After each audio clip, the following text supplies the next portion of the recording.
सहज समजावे म्हणून हिंदी भाषेतून मराठी भाषेत रूपांतरित करण्यात आलेला आहे.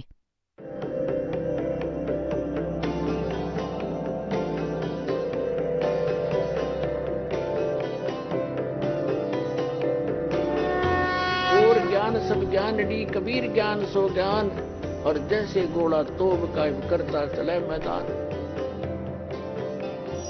जगद्गुरु तत्वदर्शी संत रामपालजी महाराजांचे अमृत वचन सर्व पवित्र धर्मांच्या व पवित्र शास्त्रांच्या आधारावर. सकाळच्या सत्संगात विषय होता की 3 परमात्मा मुख्य रूपात, 3 पुरुष, क्षर पुरुष, अक्षर पुरुष आणि परमाक्षर पुरुष. तर इथे जो परमाक्षर पुरुष आहे,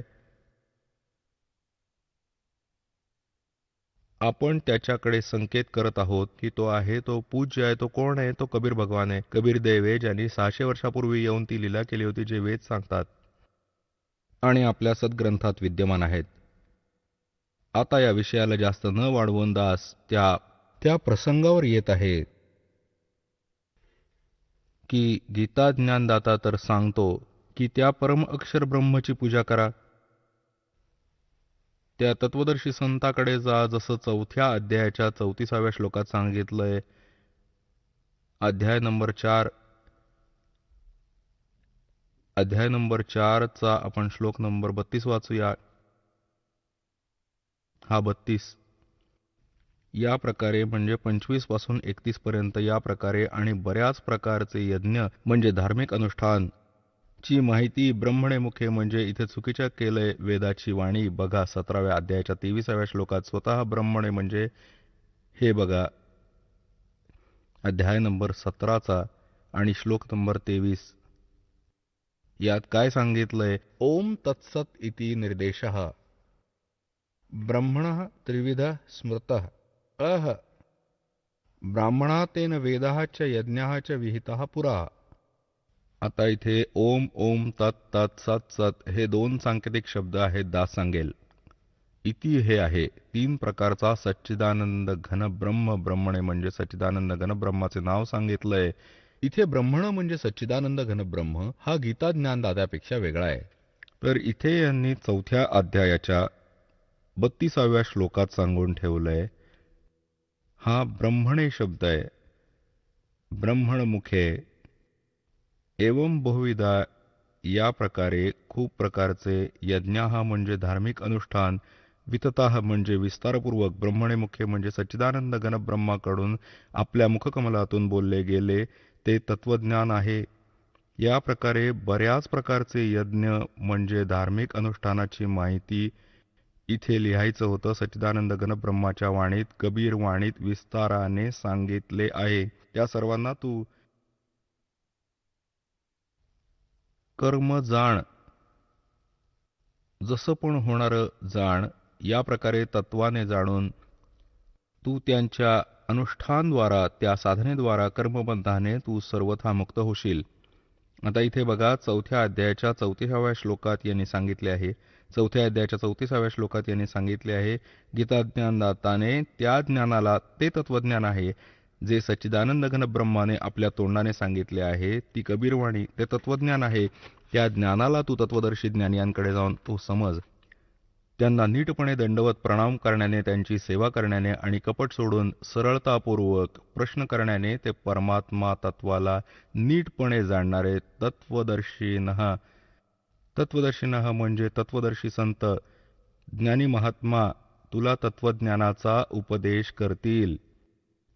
गीता अध्याय नंबर 17च्या श्लोक नंबर 23 मध्ये गीता ज्ञानदाता सांगतो, त्या सच्चिदानंद घन ब्रह्माला मिळवण्याचा मंत्र ओम तत्सत ही त्याची साधना आहे. आणि तत्वदर्शी संत सांगेल. ओम तर त्यांनी सांगूनच टाकलाय, सार्वजनिक आहे. तत्व सत सांकेतिक आहेत, त्यांना माहीत नाही. त्यासाठी तत्वदर्शी संतांवर सोडलेलं आहे, ते या दासाला माहीत आहे. परमात्म्याने सांगितलंय. तर या तिन्हीचा जप करण्याने मोक्ष होईल, पूर्ण परमात्मा प्राप्ती होईल, जिथे गेल्यानंतर साधक परत परतून कधी जगामध्ये नाही येत. 18व्या अध्यायाच्या 62व्या श्लोकात सांगितले की अर्जुन तू सर्व भावांनी त्या परमेश्वराला शरण जा.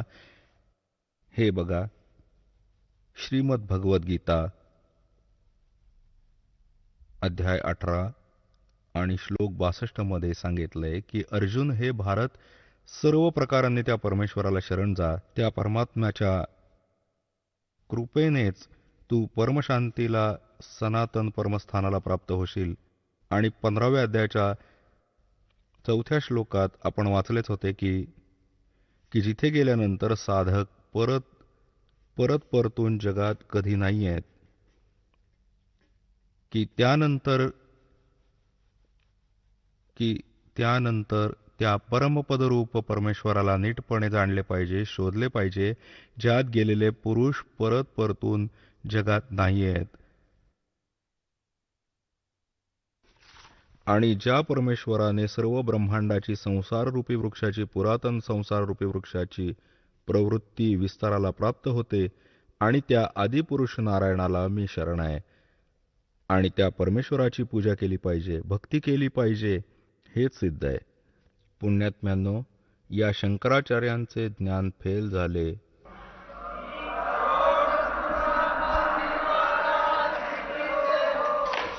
पुण्यात्म्यांनो, हा दास अभिमानाने नाही सांगत, कारण की ज्ञान नाही शंकराचार्यांनी बनवले, हे तर वेद, गीता आणि पुराणात लिहिले आहे. हे त्याला समजू नाही शकले. दास समजला, बस इतकीच गोष्ट झाली. आता बघा, आम्ही 11 ऑक्टोबर सन 2009 या सर्व आदरणीय शंकराचार्यांना प्रार्थना केली होती की आपणही आध्यात्मिक ज्ञानचर्चे करता या. पण ते आपल्या स्वतःला कदाचित महान समजतात आणि आपला अपमान समजला असेल रामपाल सोबत गोष्ट करण्यात. परंतु त्या प्रकारे नाही तर या प्रकारे त्यांची तर आम्ही केली हिंदी. आता जग समजेल, जनता, की हे एक शंकराचार्य आहेत. हे बघा, आम्ही यांच्याकडे ही पत्र पाठवली होती सर्व शंकराचार्यांच्या चारीच्या चारी जणांकडे. आमचा उद्देश प्रार्थनापत्र आहे. आमचा उद्देश विश्वमैत्री, समाज सुधार, आत्मउद्धार, भ्रमित जिज्ञासूंना शास्त्रानुसार निर्णायक सद्भक्ती प्रदान करणे, आध्यात्मिक ज्ञानचर्चा, सर्व हिंदू धर्माच्या माननीय शीर्ष शंकराचार्य व इतर सर्व आदरणीय आचार्यांना हार्दिक प्रार्थना आहे की ते सतलोक आश्रम, बरवाला जिल्हा हिसार, हरियाणा, भारतात एकत्र होऊन आध्यात्मिक चर्चा करतील, कारण भ्रमित भक्त समाजाला योग्य दिशा मिळू शकेल. यासाठी आम्ही इथून त्यांच्याकडे प्रार्थना पाठवली होती व त्यांनी सह्या दिल्या आहेत. K S Narayana, administrator, Shri Sringeri Math and properties, Sringeri, असे हे 16/8/2009 असेच आम्ही सर्वांकडे पाठवले होते. यांनी आम्हाला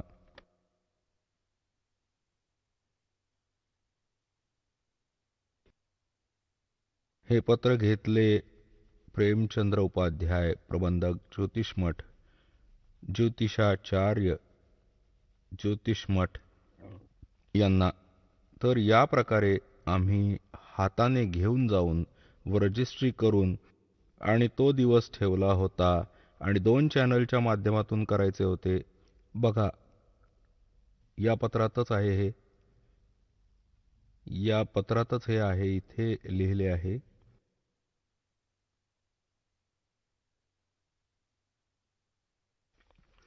हा सर्व कार्यक्रम आध्यात्मिक ज्ञान चर्चा याचं सरळ प्रसारण सुप्रसिद्ध टीव्ही चॅनल जी जागरण, एक तर जी जागरण, दुसरा साधनावर 11 ऑक्टोबर 2009 सायं 6 वाजेपासून 10 वाजेपर्यंत केला जाईल.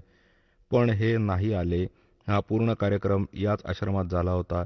तर पुण्यात्म्यांनो, एक भक्त जो तिथे गेला होता जोशी मठात, तर त्याला श्री स्वरूपानंदजी तर स्वतः तर भेटले नाहीत.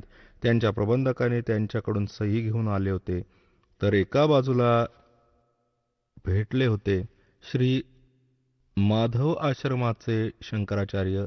त्या विषयाबद्दल त्या भक्ताने सांगितले की तिथली व्यक्ती भेटली होती व ती सांगत होती की या श्री माधव आश्रमजी यांनी श्री स्वरूपानंद शंकराचार्यांना शास्त्रार्थामध्ये हरवले होते. आता बघा ते कोण आहेत हे बघा. हे आहेत व्रतोत्सव पर्व निर्णय पत्रिका ही त्यांनी छापली आहे. धर्माचा जय हो, प्राण्यात सद्भावना हो, गाईचा जय हो, श्री हरी हा त्यांचा नारा आहे. हे आहेत श्री माधव आश्रमजी.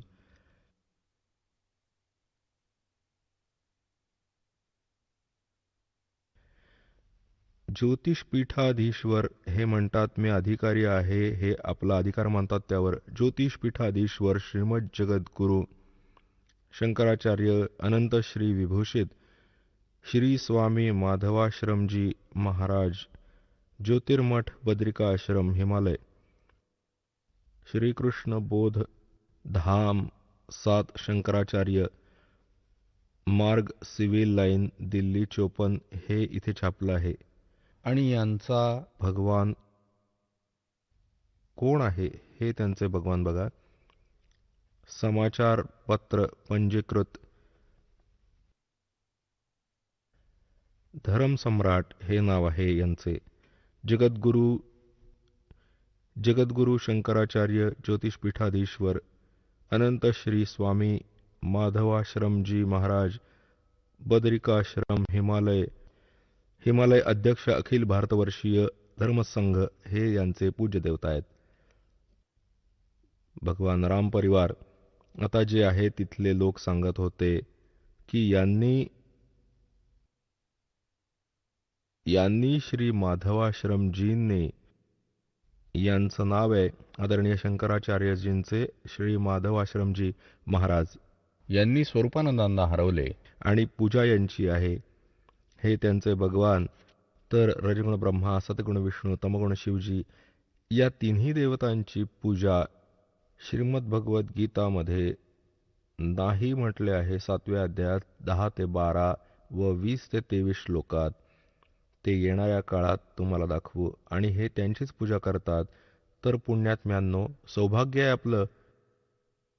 आपण सत्संगाला आले बरवाला आश्रमात. पूर्ण विश्वात कुठेही सत्संग नाही आहे. बोलो सतगुरुदेव की जय हो.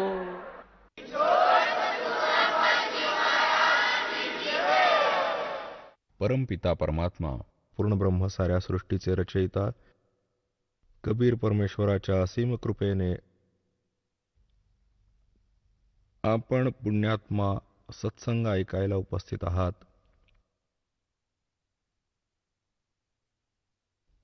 परमात्मा सांगतात, मात पिता मिल जाएंगे 184 माँ, सतगुरु सेवा और भक्ति या फिर मिलन की ना. परमात्मा स्वतः येऊन आपल्याला जागे करतात. आपण मोह ममतेच्या गाढ झोपेत झोपलेले असतो. तो परमपिता परमात्मा दयाळू भगवान आपल्याला येऊन आठवण करून देतो. मानुष जन्म दुर्लभ है, मिले न बारंबार. जैसे तरवर से पत्ता टूट गिरे, वो बोर न लगता डार. मानुष जन्म पाए कर जो नहीं रटे हरि नाम. जैसे कुआ जल बिना फिर बनवाया क्या काम. बिन उपदेश अचंभ है, ये क्यों जीवत है प्राण. भक्ति बिना काठोर है, वो नर नाही पाषाण. अगम निगम को खोज ले, बुद्धि विवेक विचार. उदय अस्त का राज मिले, तो बिन नाम बेगारे. राम रटत कोडी भला, चू चू पड़े जो चामे. ये सुंदर शरीर किस काम का, जामुख नाही नाम। राम रटत दारिद्र भलो, टूटी घर की छान। वो सुंदर महल किस काम के, जहां भक्ति नहीं भगवान।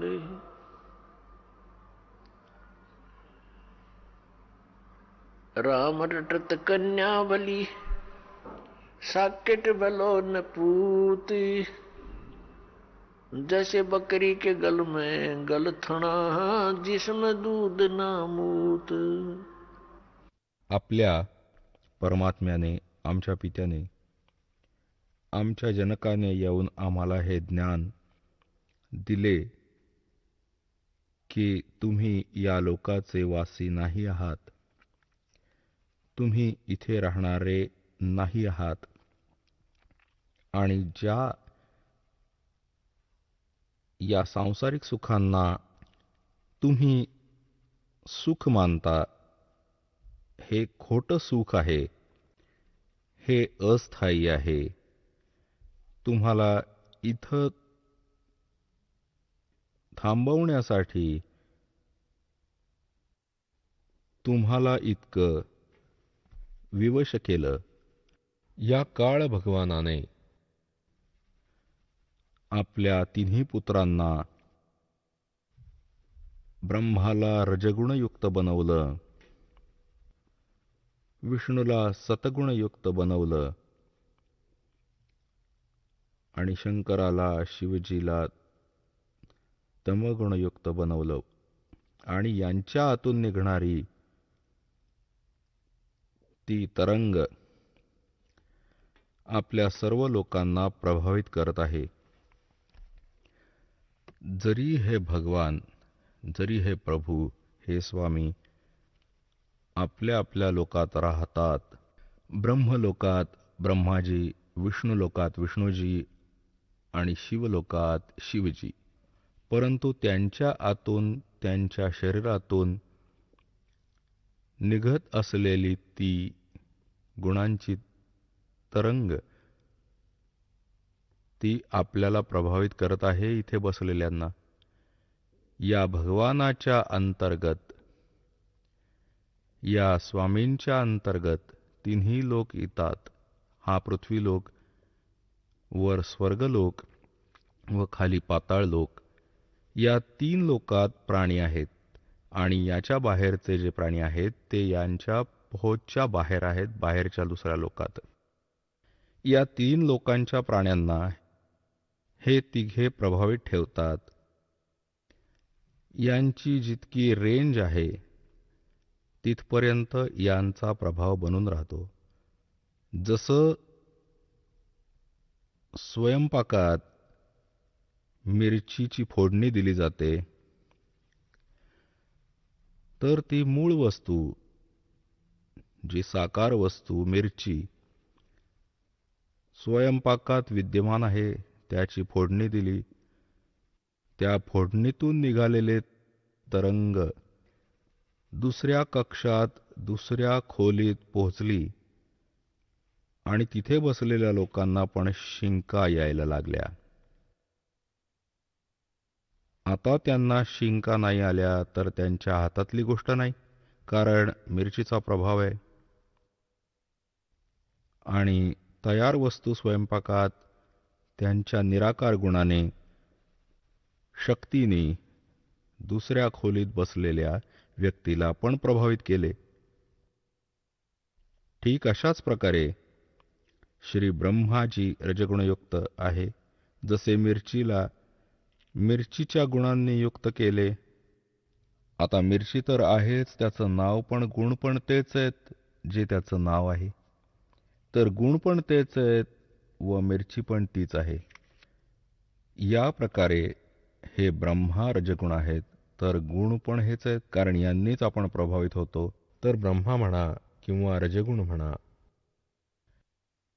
याप्रमाणे अन्य या दोन्ही भगवानांची, सत्वगुण विष्णू, तमगुण शिवजी, समजा परमात्म्याने येऊन सांगितलं की तुम्हाला मोठ्या सुनियोजित पद्धतीने षडयंत्र रचून तुम्हाला इथे थांबवलं आहे.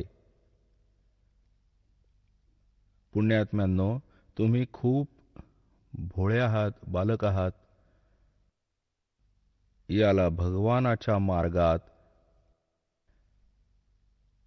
आणि बालकाची इतकी बुद्धी नसते की तो आपला तोटा व फायद्याचा विचार करेल. तुम्ही तर इतके अबोध बालक आहात, जोपर्यंत आपल्याला तत्वज्ञान नाही होणार. जसं एक छोटंसं मूल, एक 1.5-2 वर्षाचं बालक, त्याला ज्ञानच नाही कोणत्याही पदार्थाचं, हे चांगलं आहे का वाईट आहे. तो छोटा बालक कोणतीही अशी वस्तू, जशी अग्नीत हात देतो, गरम दूध आहे ठेवलंय ग्लासमध्ये, त्यावर हात मारतो, पाडून देतो, स्वतः पण भाजतो, हात पण भाजतो. तर असं त्याला माहीतच नसतं आणि मग रडतो. त्याला माहीतच नाही की जे तो करत आहे ते न करण्याचे कार्य आहेत. ठीक अशा प्रकारे परमात्म्याने, परमेश्वर कबीरजींनी येऊन सांगितलं की ज्या क्रिया तुम्ही करत आहात, ज्या शास्त्र अनुकूल नाही आहेत, त्या क्रिया करायच्या नाहीत. शास्त्र अनुकूल कोणकोणत्या क्रिया आहेत, कोणकोणत्या न करायला पाहिजेत, कोणत्या केल्या पाहिजेत, त्या विषयात शास्त्रच प्रमाण आहे. त्या परमेश्वराने येऊन आपल्याला आठवण दिली. झूठे सुख को सुख कहे, ये मान रहा मन मोदे, ये सकल चबीना काल का, कुछ मुख में कुछ गोदे. परमात्म्याने आम्हाला आठवण करून दिली. तुम्हाला इथे असं थांबवून ठेवलंय. जसं कसाई बकऱ्या पाळतो, नर आणि मादीला एकाच स्थानावर ठेवतो 100 संख्येत. ज्या कसायाची चांगली विक्री होत आहे, तो किती शेकडो संख्येने बकऱ्यांना पाळतो. त्यांच्या चरण्यासाठी एक जागा बनवतो, एक तलाव बनवतो, एक छप्पर बनवतो. ऊन थंडीपासून वाचण्यासाठी ते या छपराखाली येतात आणि हा त्यांची नीट देखभाल करतो, लक्ष देतो. तर बकरे भोळे ते समजतात की आमचा स्वामी, आमचा मालक खूप दयाळू आहे, आमच्यासाठी किती सुविधा दिली आहे. पण त्यांना हे ज्ञान नाही की जेव्हा तुमच्या इथून ते कोणाच्या मुलाला काढून नेतात, कोणाच्या मुलीला, कोणाच्या आईला, कोणाच्या भावाला किंवा पित्याला, तर त्यावेळी त्याचा दयाळूपणा त्याच्या बुद्धीत नाही राहत. तर पुण्यात्म्यांनो, जेव्हा तो कसाई बकऱ्यांजवळ जातो, ते बकरे त्याला खरा व्यक्ती मानून, आपला हितैषी मानून त्याच्याकडे पळत जातात, त्याला प्रेम देऊ बघतात. जसं काही जो कोणी कोणत्या प्राण्याला सांभाळतो दर दिवशी, आणि तो पशु, म्हैस वा गाय, बैल, जेव्हा ती व्यक्ती त्यांच्याजवळ येते त्यावर तो प्रेम करतो, लाड करतो, कारण आत्म्याच्या आत केलेल्या प्रतिफळाचा एक विशेष भाव बनतो. याच आधाराने ती बकरी त्या कसायाच्या हाताला चाटते. कोणी असे पाय वर करून त्याच्या छातीजवळ येऊन बघतो, प्रेम देऊ बघतात. आता तो असे पकडून बघतो, बकऱ्यांना हात लावून बघतो ठिकठिकाणी. तो तर हे बघतोय की यावर किती मांस चढलंय, काय किलोनी विकलं जाईल हे. आणि हे त्याला चाटतात, लाड करतात, जिभेने चाटून चाटून प्रेम देतात. मोठा खरा माणूस आहे आणि तो अंदाज लावून पाहतो कितीला विकला जाईल. परमात्म्याने येऊन सांगितलं ठीक याच प्रकारे. खाई खुराका पैन पोसाका, यम का बकरा पलता है.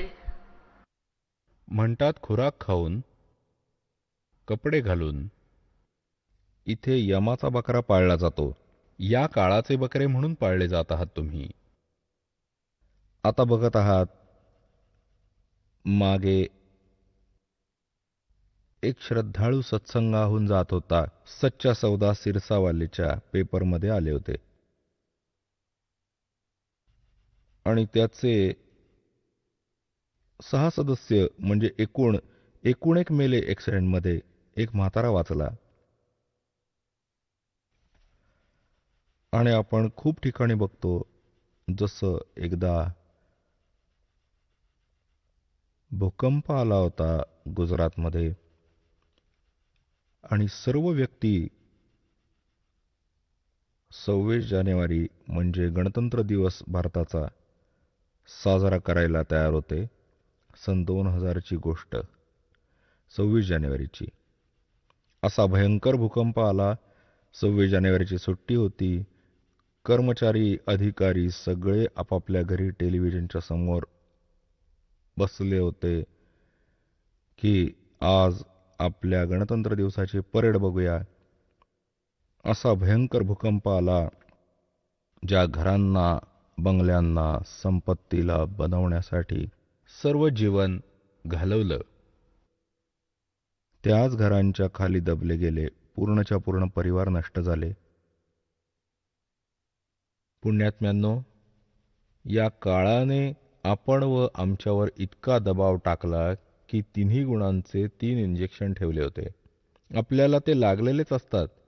यांचा प्रभाव आपल्यावर बनलेलाच असतो कंटिन्युअसली. तर त्या कारणाने आपण इतके प्रभावित आहोत की आपण आपले उद्देशच विसरलो आहोत. आता विचार करा,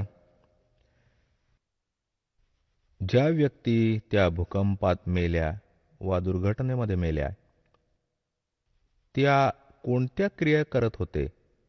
त्यांचे काय उद्देश होते? त्यांच्या किती इच्छा होत्या? आणि आपली काय आहे? आपण काय विचार करतो? आपण काय करत आहोत? एक भक्त सांगत होता की माझी मामी नवस बोलून आली होती. 5 मुली होत्या. त्यातील 3घींचा विवाह एकत्रच होता. 3 मुलींचा विवाह असेल तर त्यात मनुष्याच्या मनाची सुई किंवा निडल 100च्या खाली नाही राहत. कधी इकडे विचार करेल, हे करीन, ते करीन, चिंता बनवून ठेवल्यात, आपल्या बरोबर लागल्या आहेत. आपली गोष्ट नाही. आपली परंपरा अशी बनली आहे जी आपल्याला केवळ दुःखच देते, सुख नाही देत.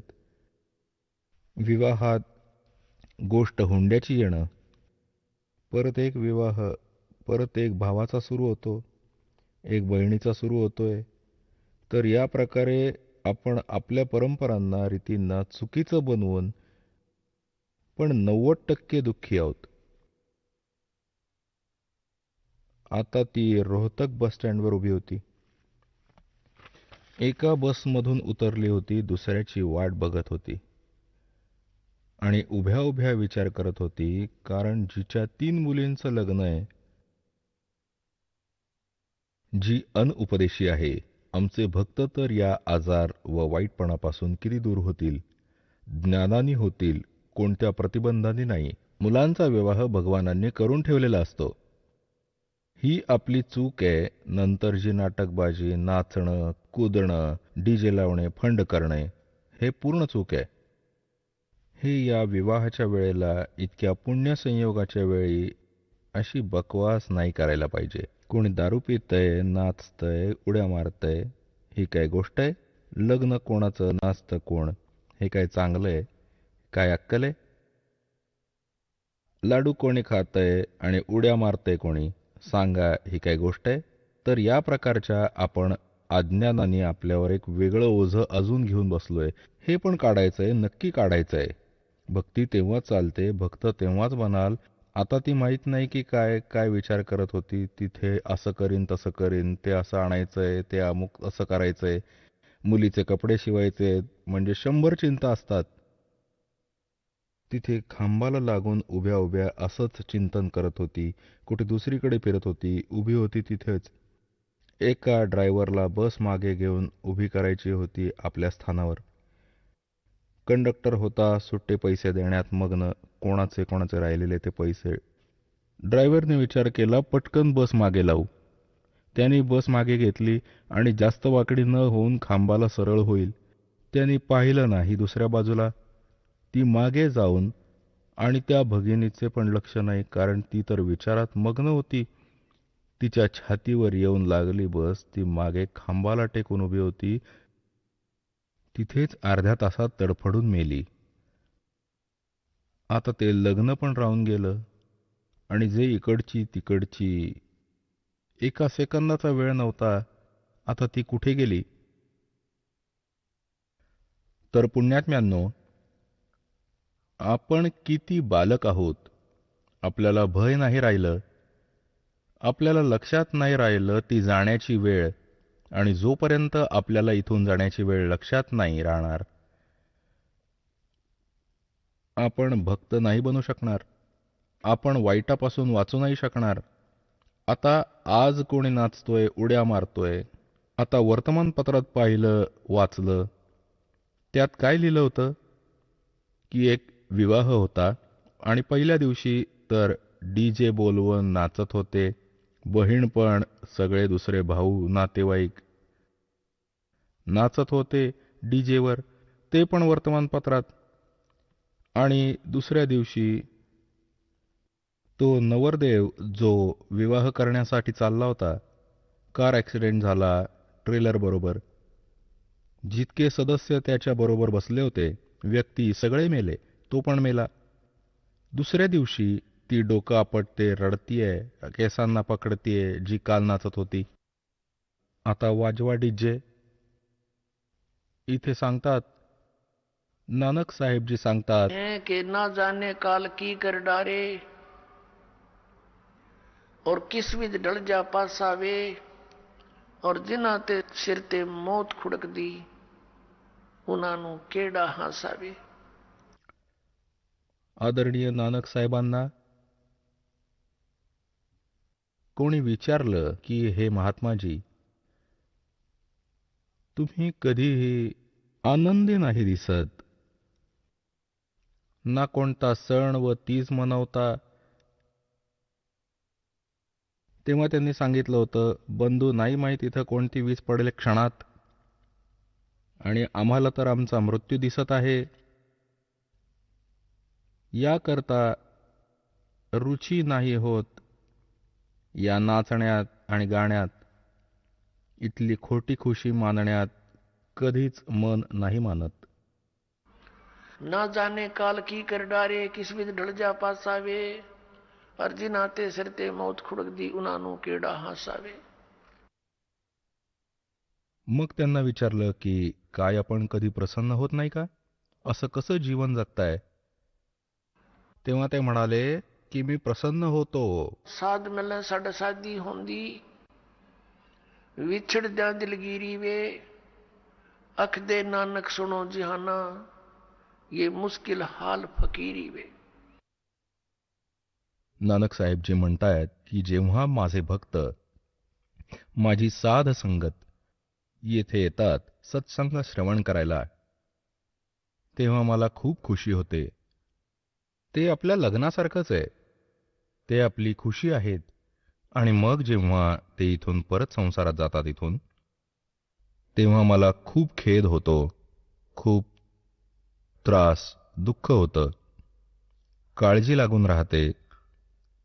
असे न होवो माझ्या लेकरांसाठी, ज्यांना मी मुश्किलीने मार्गावर आणले आहे, सत सांगितले आहे, परमात्म्याचं खरं ज्ञान समजावलं आहे. कुठे काही काल, कारण की या जगात हे ज्ञान जाणणाऱ्या व्यक्ती नाही आहेत. एक एकटा संतच असतो जो सत्मार्ग देतो. असंतांची गणती होत नाही. त्यांच्यामुळे प्रभावित झालेले अन्य श्रद्धाळू पण त्यांच्यासारखेच बोलतात, तशाच क्रिया करतात. तर नानक साहेबजी सांगायचे, मला मग काळजी वाटते, कुठे माझ्या पिकाला कीड ना लागो, म्हणजेच कुठला काळाचा दूत यांना भ्रमित न करो, यांचं जीवन नष्ट होईल. कहते हैं साध मिले साढ़ा शादी होंगी। जेव्हा हे परत येतात ॲज इट इज, तेव्हा मला खूप खुशी होते की परमात्म्याच्या दयेने हे अजून वाचले आहेत. और विछड़ जा दिलगिरी वे। हे जेव्हा इथून जातात तेव्हा मला फार काळजी वाटते, मला फार चिंता वाटते. का वाटते? अख दे नानक सुनो जहाना मुश्किल हाल फकीरी वे।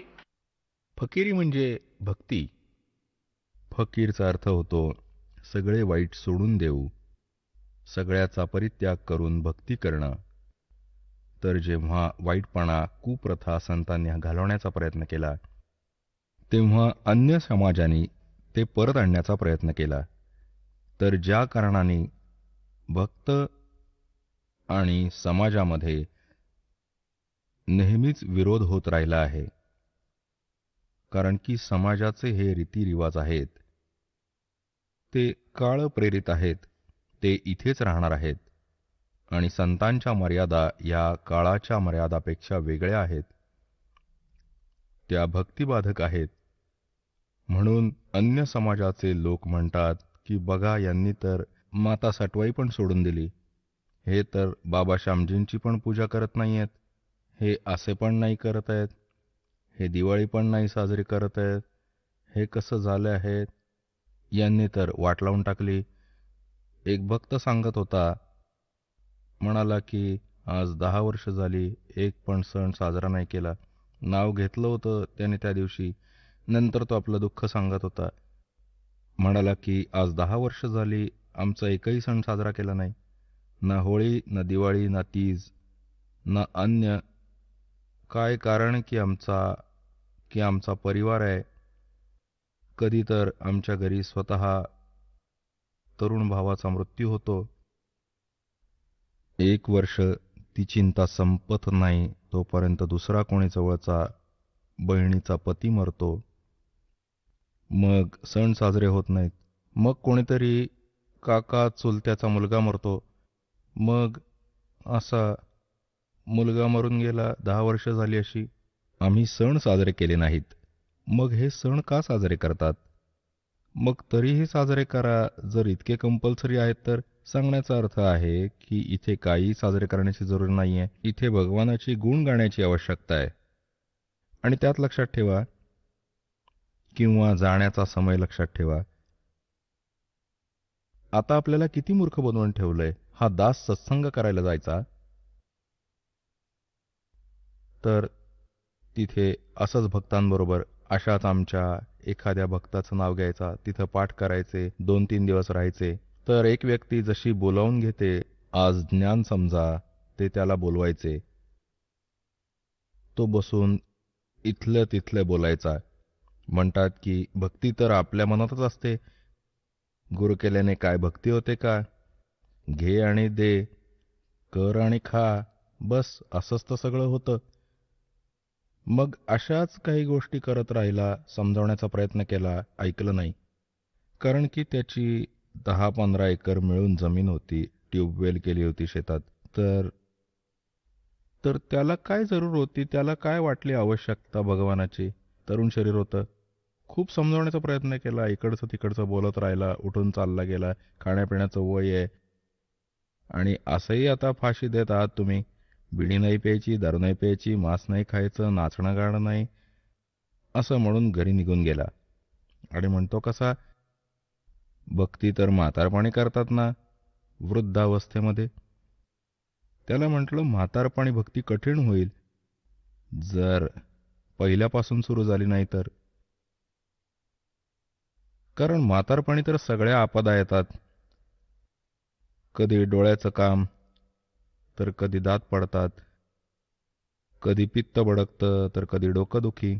आणि परिवार पण मोठा होतो, कधी कोणी आजारी, तर कधी कोणाचा मृत्यू, तर कधी त्या वृद्धाला जखम होते, कधी खोकला सतावतो, तर अशा अगणित शेकडो समस्या येतात. उठले की बसता येत नाही. आणि काय माहिती की वृद्धावस्थेपर्यंत प्राणी जिवंत राहील का नाही राहील. तर भक्तीसाठी तर संतांनी सांगितलंय, सद्ग्रंथांमध्ये पण असंच लिहिलं गेलंय की भक्तीसाठी तर जेव्हा मूल 3 वर्षाचं होऊन बोलायला लागेल, 3 वर्षाच्या बालकाला उपदेश द्यायला पाहिजे. जसं पण करेल तो थोडं तरी करत राहील. कारण घरात जेव्हा चर्चा होते, मंत्र ऐकेल तर तोही बोलेल, आपोआप बोलत राहील. मुलांवर जास्त परिणाम होतो, प्रभाव पडतो. तर 3 वर्षांपर्यंत मूल मातापित्यावर अवलंबून असतं. मातापित्यांनी दीक्षा घेतली, मर्यादेत राहिले, तर परमात्मा त्यांच्या तशा प्रकारच्या बालकांचं पण रक्षण करेल. आणि मग त्या बालकांना नामाशी जोडून द्यायला पाहिजे. तर मग काय बघितलं, 1 महिन्यानंतर परत त्याच गावात नगरात जाण्याचा परमात्म्याने संयोग घडवून आणला. सत्संग होता. तर दुसऱ्या वेळी जेव्हा दास गेला तेव्हा कळलं की तो व्यक्ती जो इथे वादविवाद करत होता त्याचा मृत्यू झाला. आणि मृत्यू पण कसा होईल, कसा झाला, फार दुःखदायक प्रकार होता. त्याची स्वतःची एक विहीर होती. या बाजूची गोष्ट आहे, बाढडा बाजूची, हरियाणाची. त्याची स्वतःची एक विहीर होती. त्या विहिरीत खालती जल होतं. विहिरीत ट्यूबवेल असते. तर पूर्ण दिवस ट्यूबवेल चालवली, पाणी जरा खाली जात असतं. विहिरीचं पाणी खोल गेलं होतं. आणि तो स्नान करण्यासाठी तो काय करायचा, त्या विहिरीतच त्याने खाली दगडाच्या पायऱ्या बनवल्या होत्या, त्यावर बसून स्नान करायचा. जेव्हा विहिरीत पाणी जास्त असायचं तेव्हा तो वरच्या पायरीवर बसून तिथेच स्नान करून घ्यायचा. आणि मग त्या दिवशी पाणी खूप खाली उतरलं. त्यांनी विचार केला की या खालच्या पायरीवर बसून आंघोळ करेन. आणि गेला कमीत कमी 5 फूट खाली. त्यांनी लक्ष नाही दिलं. तो खाली गेला तर पायरीवर शेवाळं आलं होतं. पाय घसरला आणि विहिरीत पडला. त्यांनी प्रयत्न केला पायरीला पकडण्याचा. ती त्याच्या हाताच्या रेंज बाहेर गेली आणि त्याच्या आत तो बुडून मरून गेला. सगळी रात्र शोधत राहिले त्याच्या घरचे. मुलगा आला नाही, कुठे गेला, कसा आहे. शोधत शोधत सकाळी दिसलं की कपडे आणि बूट बाहेर ठेवले आहेत. आत विहिरीत मरून वरती तरंगतोय. जेव्हा पाहिलं की त्याच्या हातांनी जो प्रयत्न केला होता पकडण्याचा कुठल्या वस्तूला, विहिरीच्या आतल्या बाजूला जी पक्की होती त्यावर शेवाळं लागलं होतं. त्यावर त्याच्या बोटांचे असे निशाण उठले होते, कुठल्या तरी प्रकारे पकडीन असे निशाण होते. आणि तो मृत्यू पावला होता. यावरून हे असे ज्ञान समजून आले पाहिजे की कुठल्या आधारावर आपण असे मोकळे फिरतो आहोत आणि काय प्रसंग घडतात. आता तो वृद्ध झाला नाही, भक्ती त्याने केली नाही. आता माहीत नाही कुठे धक्के खात फिरेल, कोणी गाढव बनेल, कुत्रा बनेल.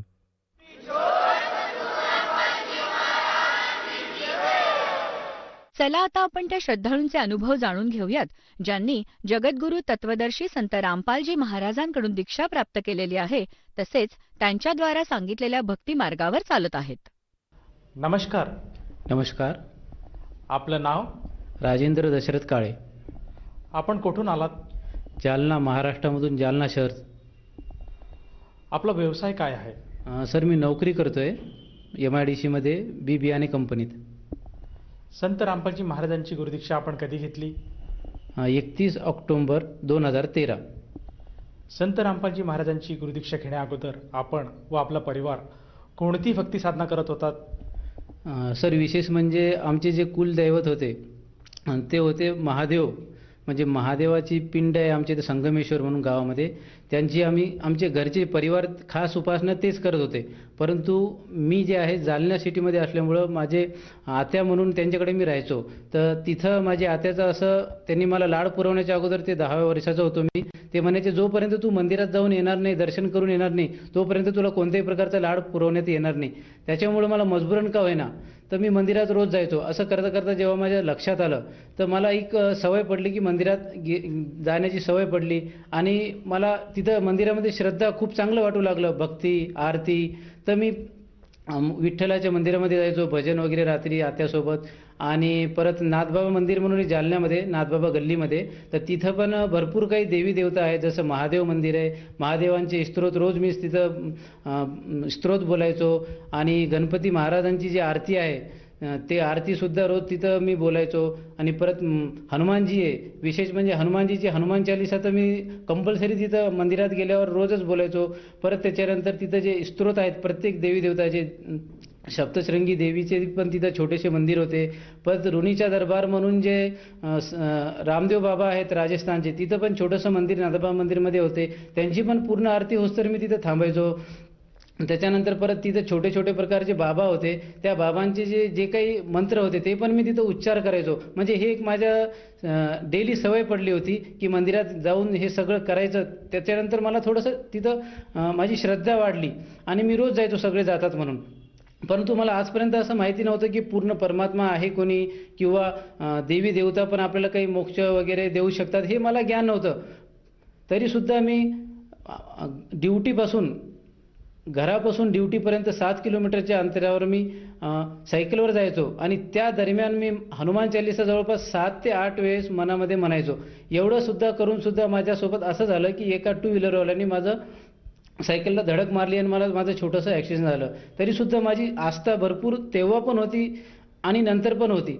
नंतर काय झालं की आमच्या इथं महाराष्ट्रामध्ये विशेष करून गणपती बसवायचो आम्ही म्हणजे मंडळ असायचं आणि वर्गणी सगळी जमा करायचो. तर त्या 10 दिवसामध्ये सुद्धा सकाळची आरती, संध्याकाळची आरती कंपल्सरी मी जायचो मंडळामध्ये आणि तिथं माझं मन रमायचं आरतीमध्ये. त्याच्यानंतर परत आमच्या जालन्यामध्ये 25 किलोमीटर राजूर गणपती आहे, तिथंसुद्धा पायी म्हणजे वर्षातून एकदा संकष्ट चतुर्थी येत असती, तिथंसुद्धा मी जायचो आणि उपवाससुद्धा करायचो. परत महाराष्ट्रामध्ये विशेष करून एकादशी असते, तर ती एकादशी वर्षामधून एकदा आषाढी एकादशी, ते पण उपवास करायचो. आणि महाशिवरात्रीचे पण विशेष करून उपवास करायचो. हे सर्व करता करता माझी आणखीन श्रद्धा वाढत गेली. परंतु कालांतराने मग माझे लग्न झाले. लग्न झाल्यानंतर असं झालं की माझे जे मानसिक त्रास आहे ते वाढत गेलं, कारण लग्नानंतर भरपूर काही समस्या उद्भवतात. तसंच माझ्यासोबत सुद्धा झालेलं आहे. मग माझी आस्था असून मला असं वाटलं की माझे बहुतेक हे कुठेतरी मी असं वाचलंय, ऐकलंय, सुविचार की आपले जे पापकर्म आहे ते आपल्याला भोगावंच लागतील.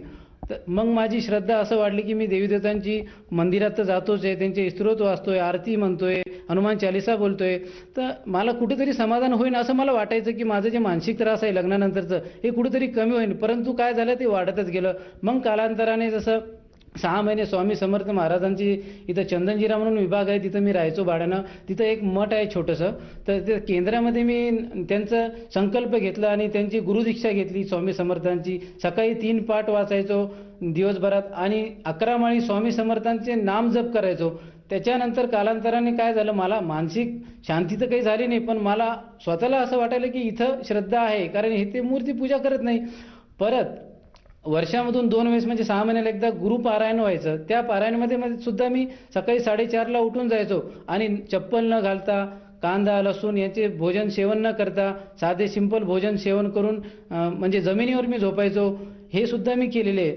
याच्यानंतर सुद्धा मला जेव्हा असं एवढं करून बी जेव्हा मला माझे जे मानसिक त्रास आहे हे कमी होत नव्हतं, पण श्रद्धा अतूट होती देवी देवतांमध्ये. एवढंच काय, साईबाबाला सुद्धा मी 3 वेळेस गेलो होतो आणि तिथं गेलं तर मला असा अनुभव आला की तिथं तर जेवणाला बी ठीक आहे, नाम मात्र पैसे घेतात, पण पैसे तर घेतात जेवणाला सुद्धा. आणि जर तिथं बेड लागत असेल तर त्याला सुद्धा पैसे आहे. आणि 3-3.5 घंटे दर्शनासाठी सुद्धा लागतात. तरीसुद्धा माझी देवामध्ये, कोणत्याही देवामध्ये आस्था कमी झाली नाही. परंतु जसं मी टीव्हीवर सिरियल पाहू लागलो तर तिथं मी स्वामी समर्थांचे नाटक पाहायचो, हर हर महादेवचे नाटक पाहायचो. आणि हे करता करता जेव्हा पारायणमध्ये श्री दत्तचरित्र जेव्हा मी गुरुदत्त चरित्र पारायणमध्ये वाचले तर त्याच्यामध्ये शेवटी माझ्या अशा लक्षात आले की आपले मनुष्याचे जे पाप कर्म आहे ते त्याच्या जन्मासोबत मरेपर्यंत भोगावंच लागतात, त्याला कोणीही पूर्ण किंवा कमी करू शकत नाही असं मला कळलं.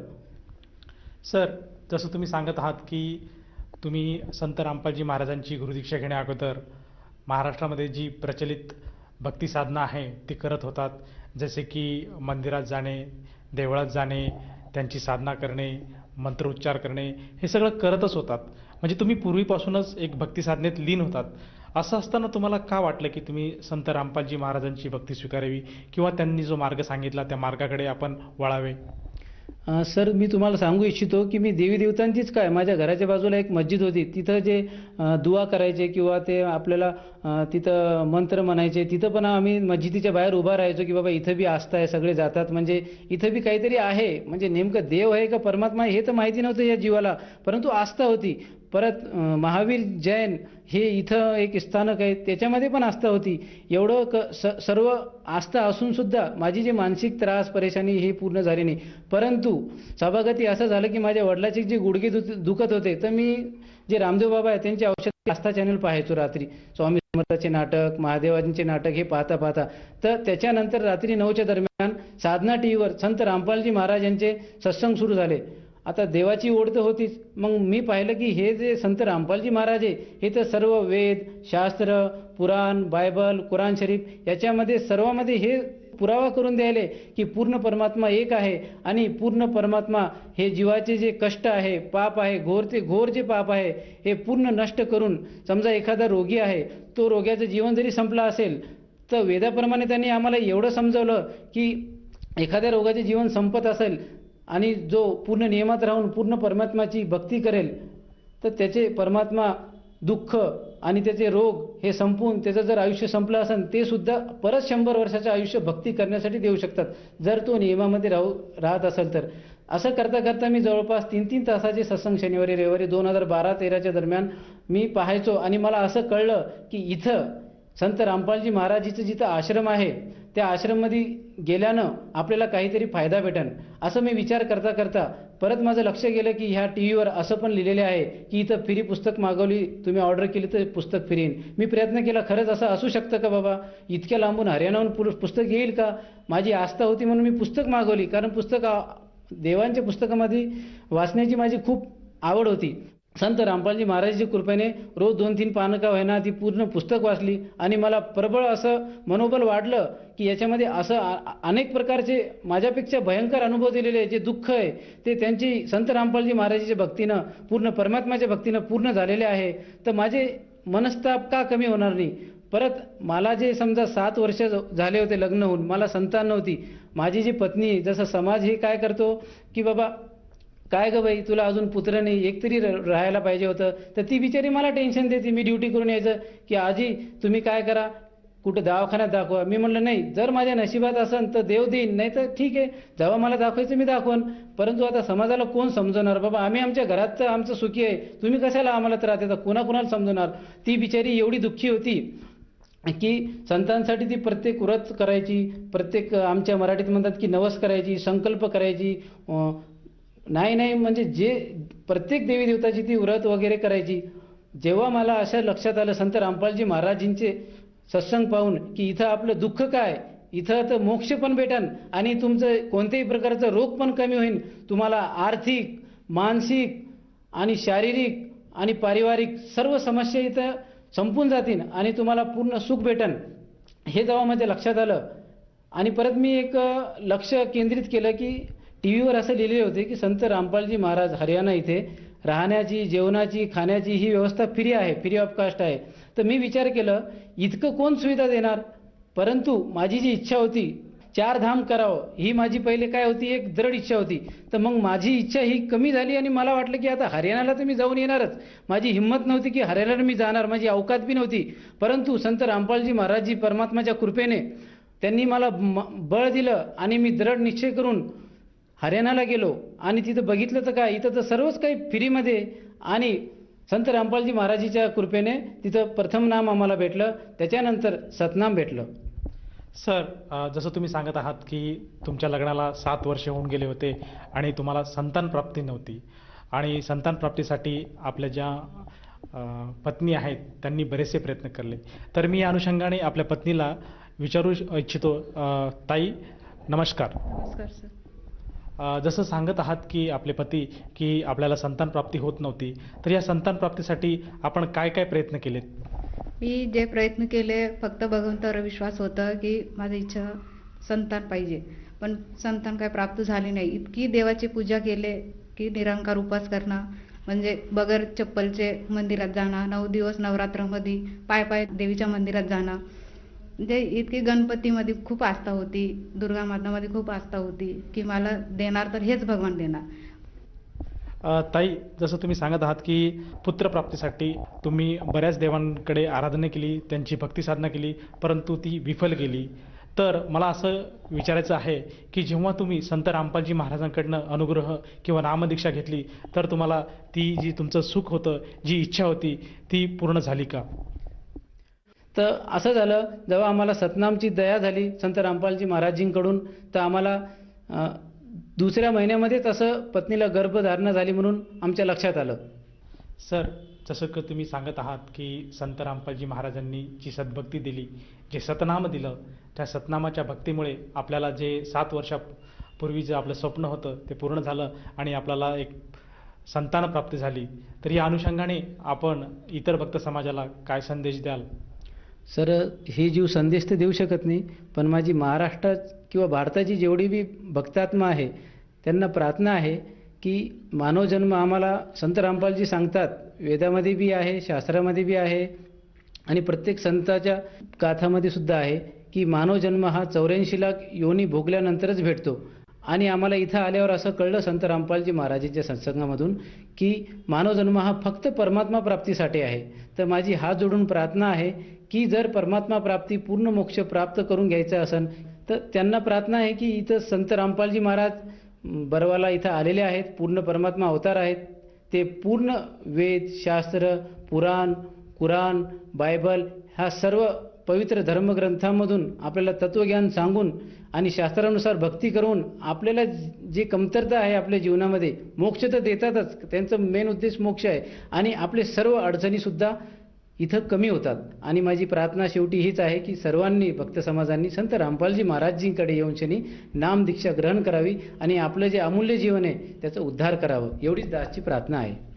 सर, जर कोणा व्यक्तीला किंवा साधकाला संत रामपालजी महाराजांची गुरुदीक्षा घ्यायची असेल तर ती व्यक्ती गुरुदीक्षा कशी घेऊ शकेल?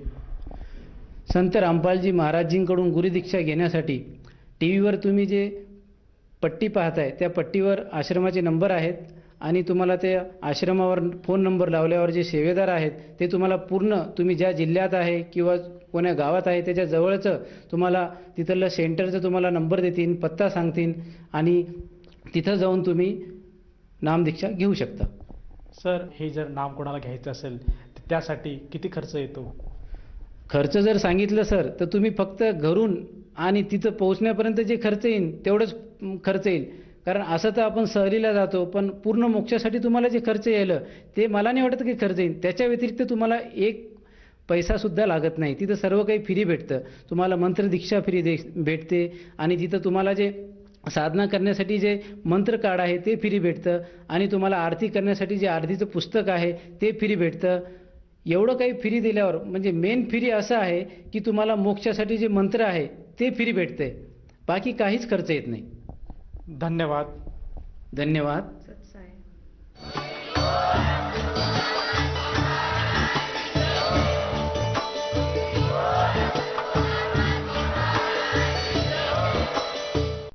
आपण ऐकत होता जगद्गुरु तत्वदर्शी संत रामपालजी महाराजांचे मंगल प्रवचन.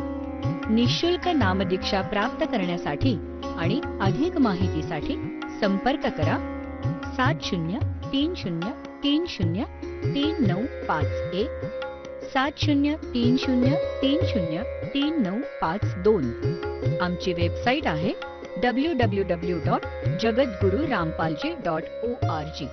सर्व पवित्र धर्मांच्या व पवित्र शास्त्रांवर आधारित प्रमाणित अनमोल पुस्तक ज्ञानगंगा किंवा जगण्याचा मार्ग यापैकी कोणतेही एक पुस्तक निःशुल्क मागवण्यासाठी आम्हाला आपले पूर्ण नाव, पूर्ण पत्ता, पिनकोड सहित आणि फोन नंबर लिहून 7030303951 7030303952 नंबरवर SMS करू शकता किंवा आम्हाला 7030303950 नंबरवर व्हॉट्सअप देखील